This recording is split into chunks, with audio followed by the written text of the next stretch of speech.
This is a PSA, or public sock announcement. Experts have declared Bombas socks as the best way to warm up chilly feet. These pairs are super cushy, soft, and designed for maximum coziness. Plus, for every pair purchased, another pair will be donated, so someone in need of essential clothing can stay warm this winter. Go to bombas.com/ACAST and use code ACAST for 20% off your first purchase. That's bombas.com/ACAST and use code ACAST at checkout. Whoa, you pressed play on this? That's so cool. Oh, thank you. That's so cool. This is Oldie Buddy Goodie. It's a podcast that I do with my friend Zach, and we talk about movies. And most of the time, they have been bad. Look, I'll be honest, they are usually pretty awful movies. Most of the time across the board. We've had some good ones here and there, but, for the most part, they're pretty bad. And definitely the last 2 weeks of bonus content that we've been putting out while we're on break. We're coming back next week, though, don't worry. But most of the content that we've done over the last 2 weeks, it's been bad. Space Jam 2 last week, real just awful stuff. And so, just to not really get too much into the bad movie slump, how about a good one? How about a very rare Patreon episode, straight from the Patreon vaults, where we review a movie that we actually like? That's what I'm releasing right now. It is Full Metal Jacket by Stanley Kubrick. We're going to be film bros. Look, we are very anti-film bro on the podcast most of the time, but just allow us this 1 week. We're going to become film bros. And it's going to be very funny. So here we go. It's our review of Full Metal Jacket by Stanley Kubrick. And if you want more content like this, except you want the movies to be bad most of the time, patreon.com/oldiebuddygoodypod is where you can get that content. And we'll be back next week with a bonus battle between Puppet Master and Demonic Toys, 2 murderous toy movies. They're going to be terrible. I can't wait. It's going to be great. We'll see you then next week for that new episode. But until then, enjoy this film bro episode. All right, maggots, line up, stand up straight, stand up perfectly. Who are you? What is all this giggling coming from over here? Hello, I'm a clown. Address me as sir, you clown. Sir, I'm a clown, sir. That's more like it. What's with all this giggling and shit? I'm gonna shit down your throat if you don't shut. You like the sound of that, huh? You like the sound of that, Corporal? If I rip out your innards through your overly large nostrils? If you don't stop this crap right now, I'm gonna shoot myself. Ooh, sir, say less, sir, say less. Please stop this, I beg of you. This is the creepiest bullshit. I swear to God, that is haunting. That was something else. I hate that voice. Never do that voice ever in my presence again. Hello, and welcome to Oldie But a Goodie. Thank you for joining us on Patreon. We're doing Full Metal Jacket today, and it was a wild ride. It was an excellent movie. It was an excellent movie. But we couldn't have done a full episode on it, because it doesn't really have a story. No, and I feel like this is more a movie that people should just go watch, instead of listening to 2 idiots talk about it.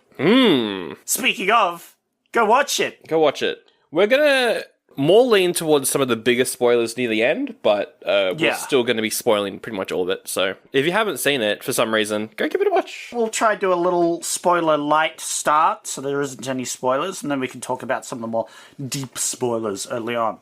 A light spoiler is, you're all maggots! Ah, yes. Yeah. The drill sergeant, who is played by Lee Ernie, I believe, who was an actual drill sergeant and really brought his things. That's my fun fact that I knew, that he was an actual drill sergeant and that some of his lines were made up on the spot because he's a drill sergeant. Yes. He's good. Yeah, it's kind of terrifying to know that he was an actual drill sergeant, and those are some of the things said to human beings. He probably did say a lot of those things. It's interesting though, because like he parodies his performance a lot. Well, he used to. He is dead now. He died a couple of years back. But he used to like go on other movies, comedy movies, and just do the same thing but slightly funnier. That's incredible. He parodied himself? Yeah. That's incredible. He was constantly like parodying himself. I think he was in a Naked Gun movie doing it. That's actually the best thing to go. Do an amazing performance in an award-winning film and then mock it for the rest of your career. Exactly. That's incredible. What a guy. What a fantastic. He was fantastic. I loved him. He's good. I don't think anybody didn't. He's great. He drew the line between funny bullying and just plain bullying really well. Yeah. It was perfect because, like, some of the time he was just that borderline, like, almost nice, and then suddenly you have to choke yourself on his hand, you know? Yeah, exactly. Yeah, look, if I was to say the brief plot, just if you haven't seen it and you're never going to, just so there's a little bit of context as to what we're talking about. That context would be, it's a movie about war, but the movie is anti-war. Whoa. Wow, I've never seen a movie that's... it's not entirely anti-war. No, it's anti-fun war, maybe. It shows what war is. It's very real. And the reason you think it's anti-war is because maybe war's bad. What? What an opinion. Yeah, and maybe it just showed a very accurate description of what war's like. It's also, like, I read some of it as well to be kind of anti-war movie as well. Yeah. Like, it's anti, like, Michael Bay propaganda. Yeah, that's what I'm saying. Because all of Michael Bay's movies are sponsored by the US Army. Yeah. No, absolutely. And that's the thing. It's giving you a realistic taste of what war's actually like, and there's no propaganda or anything. They're not like, war's great, everybody should sign up. I'm doing my part. It's not like Apocalypse Now, which is anti-war and very much like the realism and all that. Yeah. But it's also got some pretty fun action sequences. This movie decides to not have fun action sequences, instead have tense action sequences. Yes. From the point of view of the soldier. Yeah. Which is great. Very well done. Yeah. It's a very well done movie. The first half is a training montage, and the second half is actually out there. Yes. Not really doing a mission in the second half. They're just kind of doing stuff. They've got to get to a particular place. That's pretty much all the plot there is in the second half of the movie. Well, it's not like an action movie where it's like, we've got an elite squad of... No, it's just some guys, you know? Some guys. And they all kind of suck. Every character in this movie is the worst. But is that not the point? Is that not the point? Yeah. The point is that they were trained to be bad people. Hey, you know the character of Animal in the second half of the movie? Animal. The gruff guy. He's got, like, the machine gun thing. Oh, right. Yeah. Animal. Yeah. Arnold Schwarzenegger was going to play him. Oh, really? Wow. Imagine how different that would have been. That's definitely a way different tone. Yeah. That would have taken me out of the film for sure. It would have ruined the whole, like, realism. Because he's just too action hero. He would have taken more of a stage role, and it's like, hey, look at this guy. This guy's better than all the rest, rather than they are all equally up Schitt's Creek without a paddle, you know? Yeah, it's hard to look at Arnie and not see an action hero, unfortunately. Even in, like, the 87, he was already Terminator. He'd already fought the Predator. It's like, come on. Yeah. This is an ordinary soldier over here. Nothing to see here. Ignore this actor. It is directed by Kubrick, one of the better directors of all time. I don't know how high up in terms of his filmography it is for me, though, because I think, like, 2001 Space Odyssey and The Shining are just perfect. They're perfect movies, both of them. And they kind of, they heavily inspired everything I love about sci-fi and horror. Whereas this is, like, inspired by other war movies, this one, I think. It's not as original. No. Because there is, like, Apocalypse Now and that, and, like, The Killing Fields. They do similar things. It's hard to say it's realistic when it's doing... It's like copying something from real life. Whereas sci-fi shows and other things, they are... putting down the stepping stones that other people can build upon. This one is using the stepping stones that already exist, where so it doesn't really create anything new, but it does create something good. It builds a nice house. It's very good. The house gets blown up because it's war, and everybody dies. Time to learn some more things about this film. Is there anything else you have to share about this film? It cost somewhere between $16 and $30 million. I don't know why that's so vague. I think because they filmed a lot on location in Vietnam, I think. And then they also made some pretty cool sets. There's some incredible sets in this, like the burning building that's like lying down on its side. It's just right at the end, yeah. Oof. All the buildings, yeah. I guess we could do the box office. How much do you think it made worldwide? 60? It made double that, actually. Double that? Well... Yeah, 120 worldwide, which is pretty good. There you go. I know, and it's an R18 plus, movie, so that's doubly as impressive, I would say. That's why my expectations were so low for it. It didn't pick up too many awards, though, actually. It got nominated for Best Adapted Screenplay at the Oscars. That's the only thing it got at the Oscars, which is very surprising. Yeah. Didn't have enough propaganda in it, Exactly. It wasn't Moscow on the Hudson level. Yeah. Oh, my. All right, we're going to go ham with spoilers from here on out. So, yep. Last chance. If you haven't seen it, give it a watch. If you like war movies, I think you'll enjoy it. But yeah, it can be pretty brutal at times. Yeah, it's not an easy watch, but it is a good watch. So yeah, it's definitely not an easy. It's not for the faint-hearted, I would say. It earns that R18 rating, that's for sure.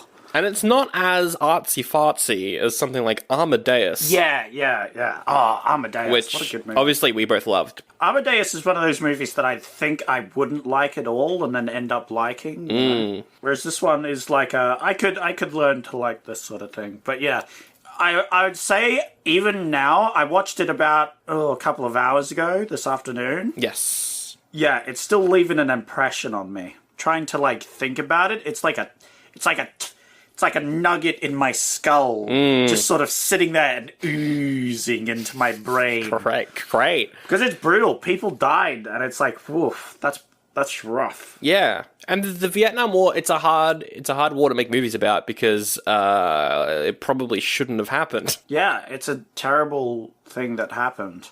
Pretty bad one. Because with World War II, it's easy because Nazis suck. They're awful. All of them. The worst. What are you saying? Are you saying films have used Nazis as bad guys for literal centuries because it's so easy to just say they were bad? It's very easy. I mean, sure, or there's probably a few individual soldiers who didn't want to be doing what they were doing. Oh yeah, there's probably quite a lot. But you've got the name Nazis, and therefore it's easy to make a bad guy. Yeah. Even World War One, they're easier. Whereas Vietnam. Well, the bad guys were kind of the ones that came in and fucked everything up, I could say. Yeah, I don't want to name names. Not great. Do you know that scene from that one episode of that one show where the guy goes, "Are we the baddies?" That one comes to mind. Yeah, just all round, just a bad decision, just bad stuff. What were you doing, people in the 60s? Doing cocaine. Oh, that's what. That's mostly it, All right, full spoilers ahoy. From this point out, one reason why I think it's an anti-war movie is because for the opening sequence in particular, you're like, all right, there's Vincent D'Onofrio. What's his character's name? Pyle. There's Pyle, right? He's the underdog. And here's the drill sergeant, and he's going to come and help him out. Just by, a little bit of playful bullying. Sure, he's hard on him, but he's helping him out, right? He's going to turn him into a hero. He's going to go to war, and he's going to be the best person ever, which is what a regular movie would do. Yep. Instead, this movie is like, no, drill sergeants can't mess people up. He's gone crazy. Yep. the whole thing is he does have an arc that would follow a, like, redemption arc, but it turns rather sour at the end, unfortunately. Yeah. Like, there's moments where Joker is helping him out, and you're like, this is nice, this is nice. And if it was a normal war movie, it would, you know... They would be, like, best buds, and they'd go into war, and then one of them would die, and it would be really tragic. Exactly. You know? And that would be the whole movie. Whereas this movie is like, that doesn't happen. Well, sure, it happens sometimes, but not all the time. Yeah. Most of the time, this happens. Sometimes this happens, and he lives with trauma for the rest of his very short lifespan. Very short lifespan. In one of the creepiest scenes in the movie. Oh, yeah. Before we get there, let's talk about the whole first half of the movie, because it's like a training montage. Yeah. And it's really good. It's non-stop yelling for 40 minutes. And that's what I signed up for, and I am very glad. It was fantastic. It was good. Because, as we said, you got this drill sergeant throwing down words down their gullet till they're shitting them out. You know, and it's fantastic. He's really good, and you get that feeling, you know, they have to stay in line because they don't want to be singled out. If you get singled out, you're in for a world of pain, world of shit. Oh, yeah.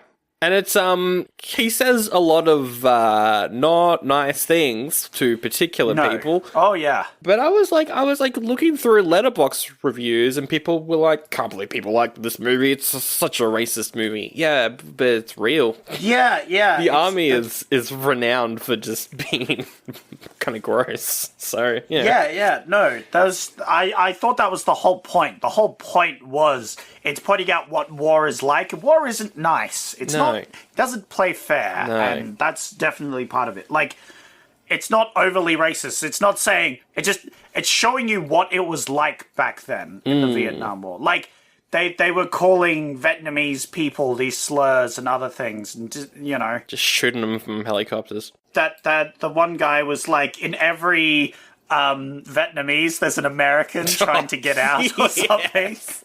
And I was like, oh, no. It was that stuff. Oh, dear. Yeah, like, I think, especially with the internet nowadays, and we even saw this with, like, with that evil Captain America on that Marvel show recently.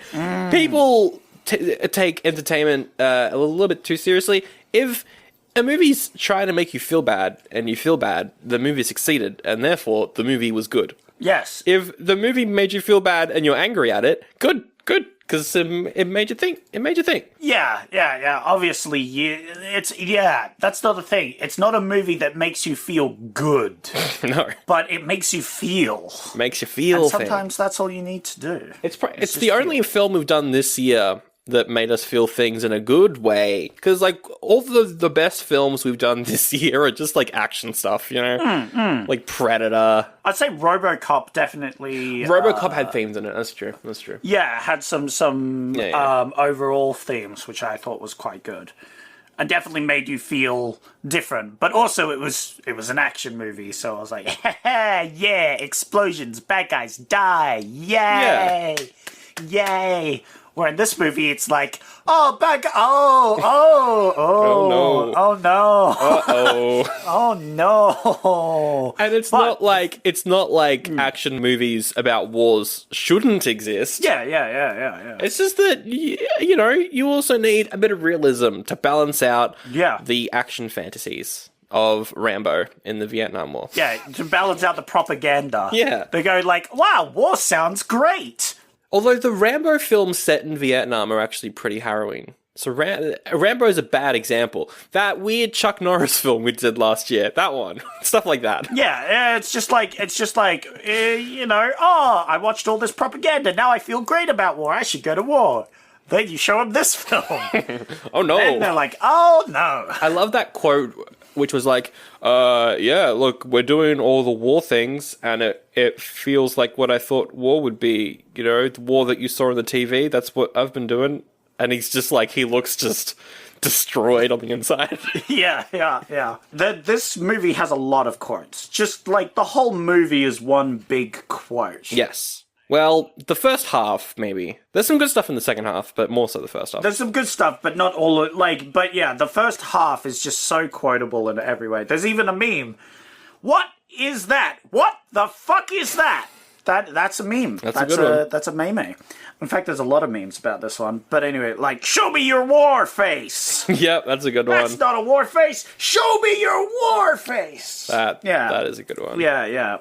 I kind of feel like the memes, they don't ruin the movie, but you might go into the movie thinking it's played for laughs, which it isn't really. No, I disagree. Memes are a very vast format.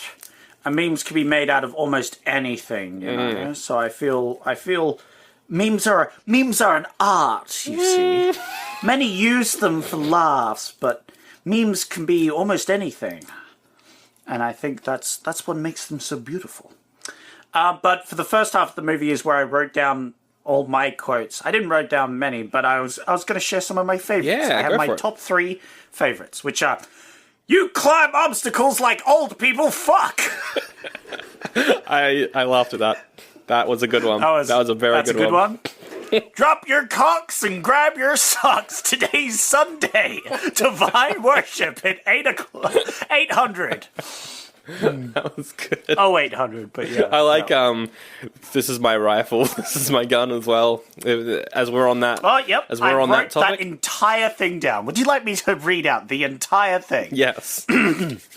This is my rifle. There are many others like it, but this one is mine. My rifle is my best friend. It is my life. I must master it as I master my life. Without me, my rifle is useless. Without my rifle, I am useless. I must fire my rifle true. I must shoot straighter than my enemy. I must shoot him before he shoots me. Now that isn't brainwashing. Amen. Yeah. There's a lot of Mickey Mouse related stuff in this movie as well. Like, they name drop Mickey Mouse a bunch at the start. In the place where Joker ends up working, there's like Mickey Mouse toys everywhere. And then at the end, they sing the Mickey Mouse Clubhouse theme song. So I don't know how Stanley Kubrick managed it, but somehow he got permission from Disney to use. Did he? He must have.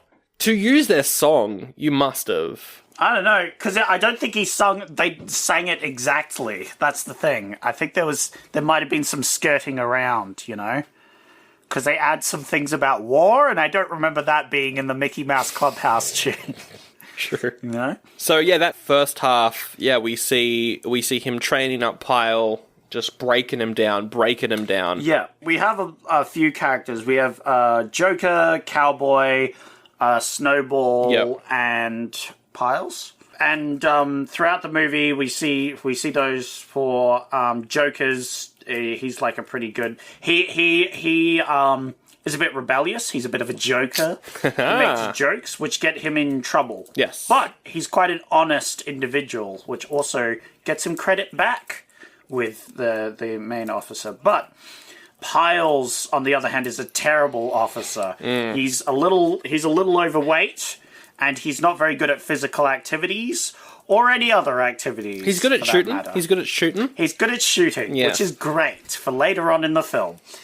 So for the most of the first half, we see him failing at a lot of the training, and them trying to help him out, you know.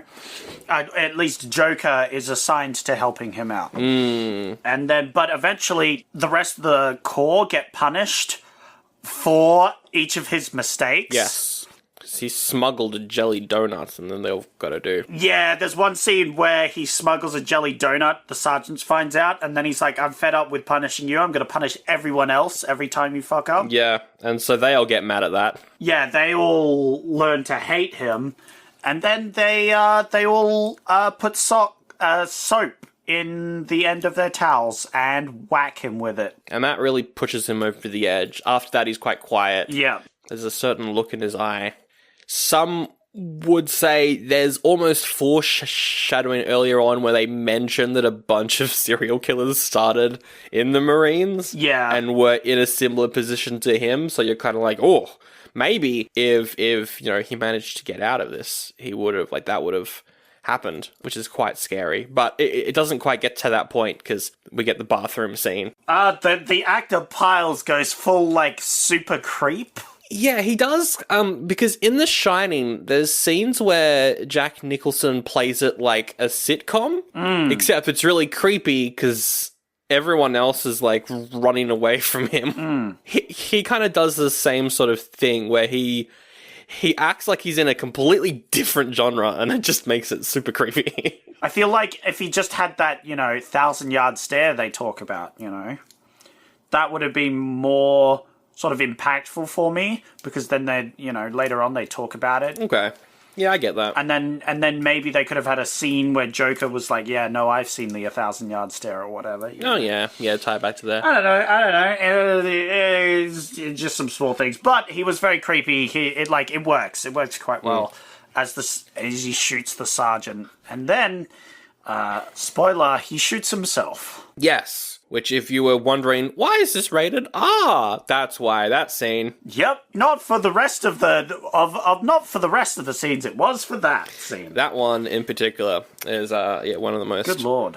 Yeah, and that basically ends the first half of the movie, and then the second half starts, where Joker is assigned to the Stars and Stripes magazine. I think it's a magazine, or it's like a TV show or something. A lot of them go for inventory. Yeah.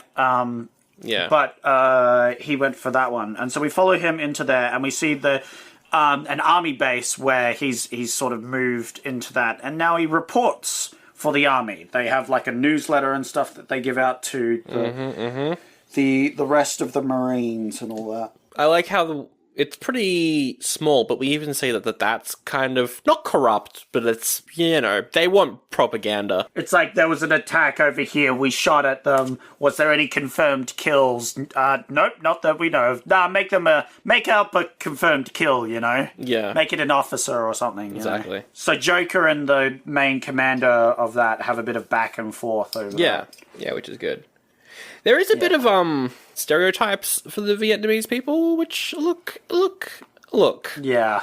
Not great. No. The only bit that I didn't really like was when the one guy stole the guy's camera, and then they did the whole thing where he had an accomplice in a motorbike, which made sense that he chucked it to. Then he turns around and then he does some kung fu moves at the Marine, and they have a macho off or something. That was very dumb. That was unnecessary. That made no fucking sense. That moment did kind of stick out. That whole scene as well, because earlier on you have the woman coming up being like, "I love you a long time, sucky," and I'm like, Oh no, I don't know.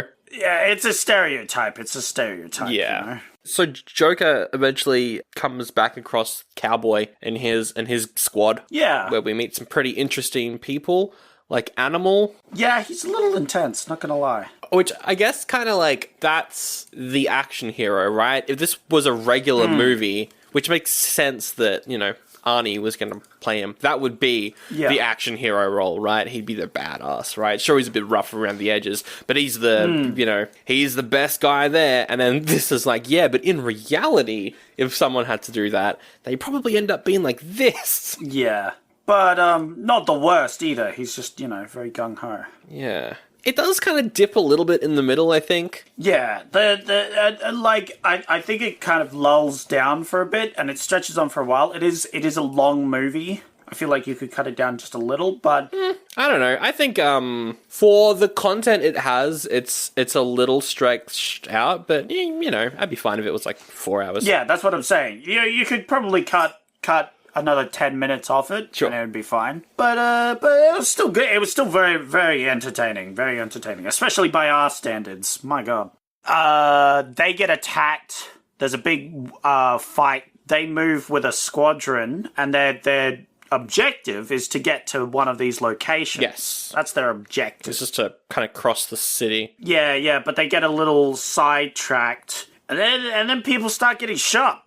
And we have some fighting. So first they encounter a group of buildings with some people, and they have a shootout with them. Yep, that was kind of good. Again, it's all shot from the point of view of the soldiers. Yeah. So you're not really, it's not the most intense action sequences, but, it's good. It's very well done. It's not trying to be showy and flashy. Yeah. Although they did have a camera guy go through.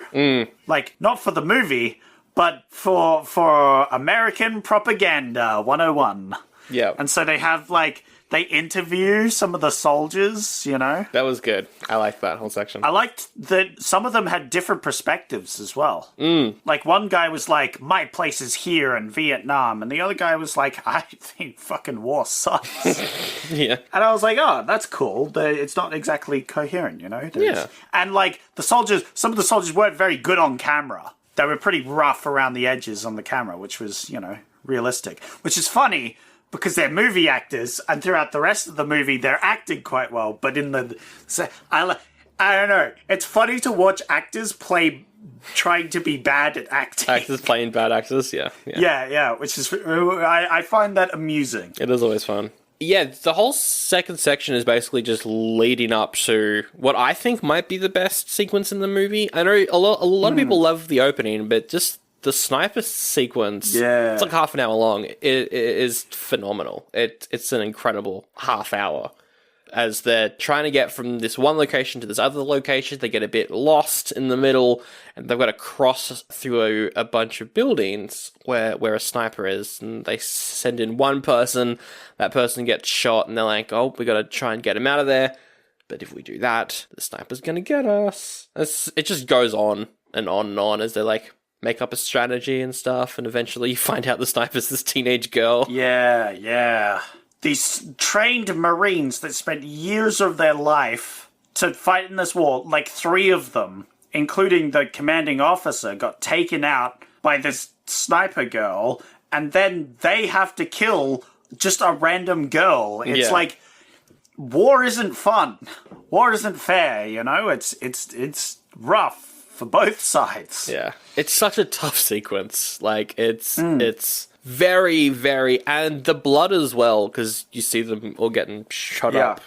Just throughout the whole movie, it's not super realistic, but it's effective. Whenever they get, like, shot, blood, like, splatters out, and it's the most, like, thick, like, like, goo. Like, it looks like, Nickelodeon slime, but blood. I guess. Shooting off their body whenever they're hit. And it does go kind of slow motion-y as well whenever they get shot. Which, look, slow motion, not my favorite. When it's done well, it can be quite effective, and I think it worked maybe 50% of the time in this movie. Yeah. Look, it's definitely, it adds to it. Yeah. Yeah, and for the last bit, they have a thing where the soldiers are, like, talking about letting the sniper, the girl, just sit there and slowly die, and then she asked to get shot. Yeah. And so the guy who was, like, you know, saying they can't leave her like that, he's got to shoot her. Yeah, Joker's gonna do it. And then he gets the 1,000-yard stare. Yeah. The thing he was trying to avoid this whole time, it caught up with him. And that's the movie. There is the thing at the end where they walk through, at night, a flame-filled ruin. It looks incredible, yeah. And seeing Mickey Mouse, you know. We should mention that as well. The second half of the movie looks amazing. Like, it's the war-torn city is so well done. I think the first half has the best, like, dialogue. Yeah. Best dialogue, best story elements of the film. And then the second half gets rid of the story elements for the visual and, like, more action, which is cool. I like how it had both. So, yeah, I would go for the Good Porridge Award, because I think it's on that level. It's better than a Goodie. Is that what we were calling it? The Good Porridge Award? Yeah. I think so. Yeah. I would like to give it the Army Issue Standard Porridge Award. Issue Look, it's Patreon. We can do whatever we want. Yeah, exactly. Standard issue porridge ration. We're never going to give that award to anything else. Oh, absolutely. But Full Metal Jacket, congratulations. Yeah, no, look, it's really good. It's, you know, one of the more, it's definitely probably the most important film of 87, probably. Yeah. Very influential as well. Yeah. Very good. Did you want to mention the fact about the book? Oh, yeah, it's based off a book. The author only wrote, I think the author wrote 2 books. One of them was like non-fiction, one of them wasn't. It's very different. The book, from what I can tell, very different. They change a few things. I think the opening training is still the same. Yeah. One of the plot points is he wears a helmet. This is Joker. Joker wears a helmet that says Born to Kill, but also he wears a badge that says, that is a peace badge, which people point out is a very contradictory thing to have. I like when he's asked to explain it, he says, something about the duality of man? I don't know. Yeah, which is kind of funny, actually. Yeah. But also, like, I believe in the book, he doesn't get that peace badge till he goes into the field. I know that Cowboy, like, he's got to kill Cowboy in the book. Like, Cowboy gets injured and he's got to take him out. Oh, really? At the very end or something. Oh, that's crazy. Yeah. Is the piles thing? That's Yep. all? Yep. That's all the same. Yeah. The start is all the same, and then, once they actually get to Vietnam, it changes. There's, like, a tank sequence. Yeah, that's fine. I think the movie can, like... That's more of the movie part of the movie, you know? So it makes sense that they changed that. Several important sequences are omitted from the film, including the slaughtering of rats at a camp. Someone goes into cannibalism. Oh, boy. Oh, jeez. Wow. A tank runs over a girl and a water buffalo. Ooh. Okay.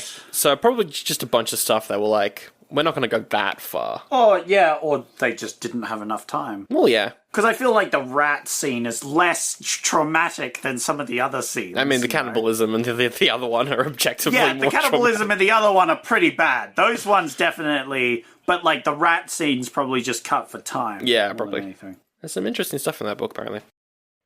Well, howdy there, nerds. It's me, Sally McSeller, and I'm sorry that I called you nerd, listener, because I'm a nerd too. I love them comic books. I read them on my phone. Some people say your phone's too small to read comic books on, and I say, shut up, nerd. I'm reading my comic books. Anyway, Sandro and Zach over at the Oldie But Goodie Patreon, they reviewed a comic book movie. Here's a clip from it.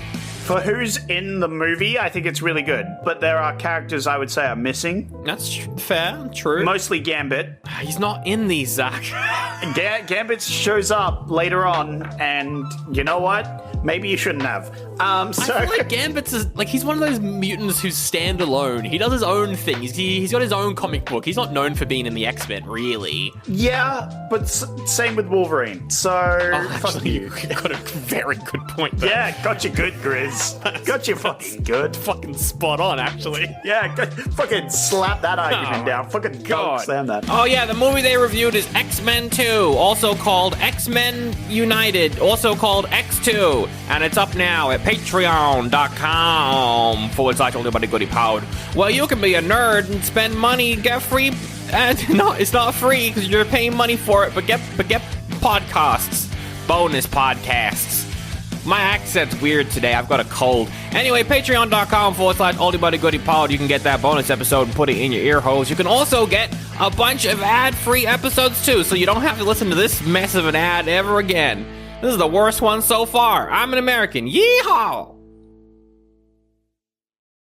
But yeah, we'll do a couple reviews. You've got to guess what they are. It is Letterboxd reviews, so a no rating is possible. Yep, let's go. Let's do a bit of Letterboxd. Letterboxd. We'll start off with a review from Carsten, who says, watched with family. Watched with family. Yeah, watched with family. It's not what I would have done. I'm going to give this, is this a 1.5?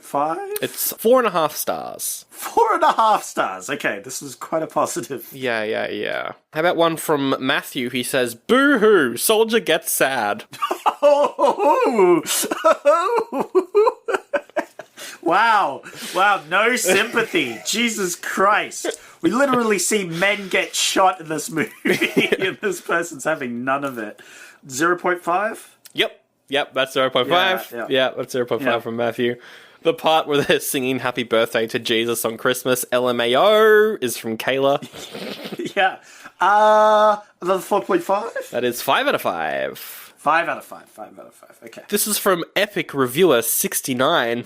Oh, I love him already. Rips off Call of Duty Black Ops 1.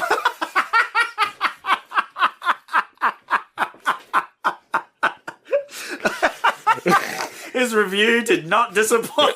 I was like, what is this review going to be? I wonder what he could... Yep. Mm-hmm.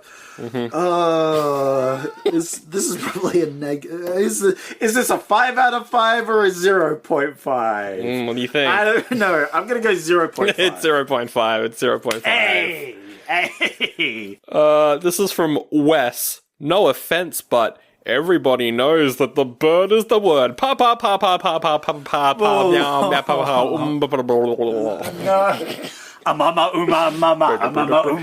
We haven't mentioned it. The soundtrack is incredible. Yeah. The music was fantastic. So good, We didn't so even good. mention it throughout, but like that's a constant throughout the movie. The music is fantastic, except for that song. That song specifically. Bird is the word. Family Guy ruined the song. Bird.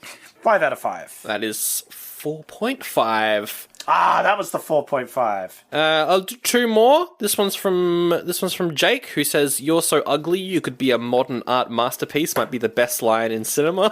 5 out of 5. That is 5 out of 5. Yeah.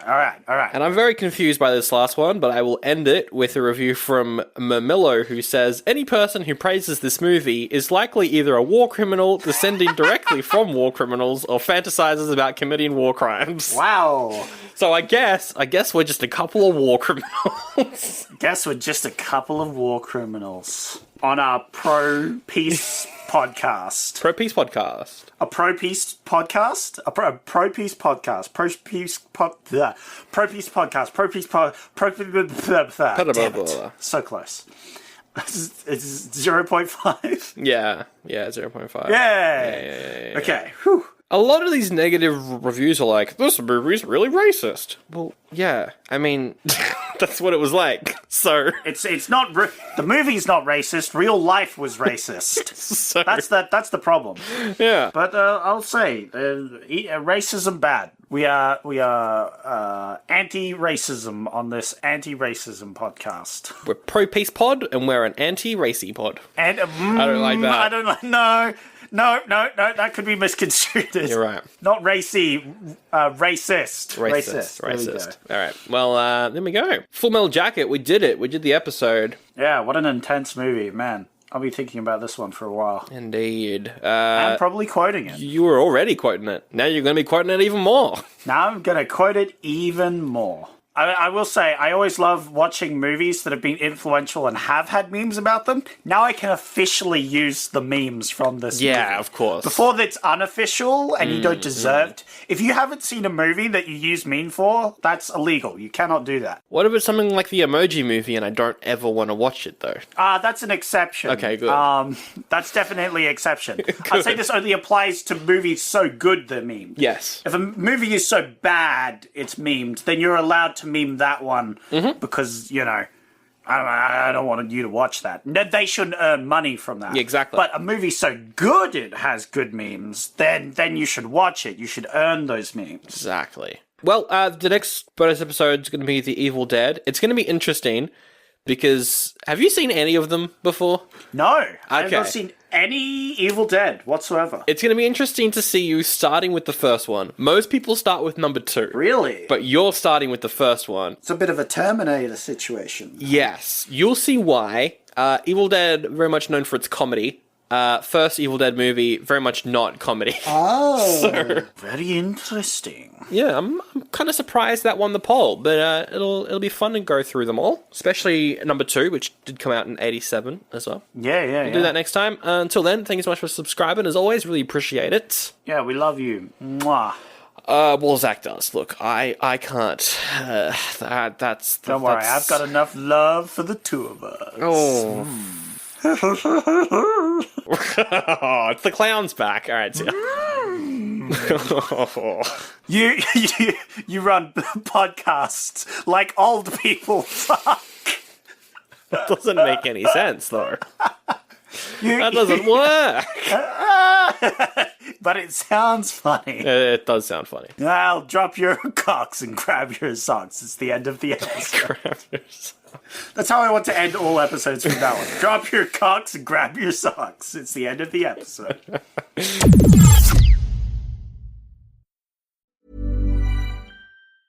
Ever wonder what your lashes are destined for? The cards have spoken. Maybelline New York Mascara does it all. Whether you crave fully fan lashes with Lash Sensational, big, bold volume from the Colossal, a dramatic lift with Falsies Lash Lift, or natural-looking volume from Great Lash, your perfect lash future awaits. Manifest your best mascara today. Shop Maybelline New York and discover your lash destiny. Shop now at Walmart.